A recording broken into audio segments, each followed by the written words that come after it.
نبی کریم صلی الله علیه وسلم دور کې به نبیذ التمر نبیذ الزبیب نبیذ الزبیب دا کشمش په اوبو کې واچول او د شپې نه یو لپه کشمش به راواخیستل اوس کې چې ورته وایي میوه ته څوک وایي هغه به اوبو کې واچول د شپې نه ګیلاس اوبو کې او ساري یا پویو کې او ساري به هغه به هغې لرې کړل او هغه به د هغې اوبو یې هغه به یې وڅښل دغه ډېر قیمتي څیز دی دې سره وینه صفا کېږي وینه ورسره زیاتېږي وینه کې ډېر چینجز راځي ډېر قیمتي څیز دی دا شانتې نبیذ التمر کجورې دي هغه به اوبو کې هغه به یې کټ کړو اوبو کې به یې واچولې او د شپې نه ساري به چې دی به اوبه څښلې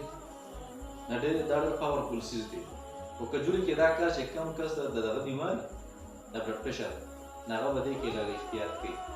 په هر حال بیا هم علماو چې ټیک دی ځکه چې اوبو سره دې کې تروالی پیدا شي نو څه یې دي لکه بله دا چې طاقت دپاره زبردسته نسخه دې کې دا چې کجور راولئ چواره ته پوهېږې لکه چواره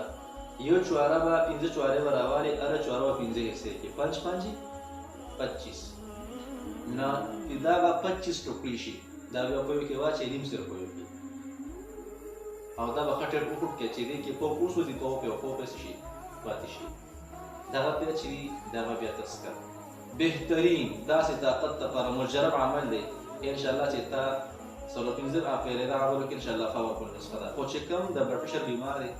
هغه به لږ احتیاط سره استعمالوي ټیک دی انشاءالله نور دا پاورفول څیزونه دي قیمتي څیزونه دي صحت دپاره